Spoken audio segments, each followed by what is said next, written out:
പറയുമ്പോ മാതാപിതാക്കൾക്ക് ഒരുപാട് പ്രതീക്ഷകൾ ഉണ്ടാവും. അതൊന്നും നമ്മുടെ തെറ്റല്ല. നമുക്ക് വേറെല്ലാം പറയാം. Okay okay. ദേടാ നിന്റെ പുതിയ തന്ത. തന്ത ഏതാണ് പിച്ചക്കാരൻ? അത്രക്കുള്ള ബുദ്ധിയൊന്നും അതിനില്ലല്ലോ. ബോസ്, നമ്മുടെ ഈ അധോലോകത്തിന് എല്ലാവരും പേടിക്കുന്ന ഒരു പേരിടണം. നിന്റെ പൊട്ട ഇംഗ്ലീഷ്. ചുമ്മാതല്ല, ഒരിക്കൽ ചീത്തയായ പിള്ളേരാരും പിന്നീട് നന്നാവത്ത്. അത്ര പ്രോത്സാഹനമല്ലേ കൊടുക്കുന്നു. ഹിന്ദു മാരേജ് ആക്ട് 1955 സെക്ഷൻ മതി. ഇപ്പൊ എല്ലാം ഓക്കെ. ഇതിൽ കൂടുതൽ എന്ത് തെളിവാണ് സാർ വേണ്ടത്? ജോർജ് കുട്ടി ഈ ചെറുപ്പക്കാരനറിയാം. നല്ല രാഷ്ട്രീയ ഭാവിയുണ്ട്. ഇത് എന്നെ ഉദ്ദേശാണ്, എന്നെ തന്നെ ഉദ്ദേശാണ്, എന്നെ മാത്രം ഉദ്ദേശാണ്. പിടിക്കവനെ തിങ്കളാഴ്ച ഇപ്പൊ അങ്ങനെ മാറ്റിയാ?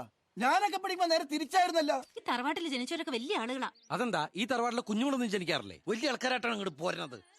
നല്ല സ്റ്റൈലാണല്ലോ. എന്താണ് വിശേഷം? ഇന്നലെ വേറൊരാളുടെ കയ്യിൽ, ഇന്ന് നമ്മുടെ കയ്യിൽ, നാളെ മറ്റൊരുത്തിന്റെ 12:55 കൊച്ചു സിദ്ധാർത്ഥയിൽ ആലിസ് വിളിക്കും. അപ്പൊ ഇപ്പൊ വിളിച്ചത് ആരാ? ഇപ്പൊ വിളിച്ചത് കലാനിലയത്തിലെ നിമ്മിയല്ലേ? ഓ, നിന്റെ ഒരു യോഗം. തങ്കപ്പ, നീ പെട്ടെന്ന് ഇങ്ങോട്ട് വരണം.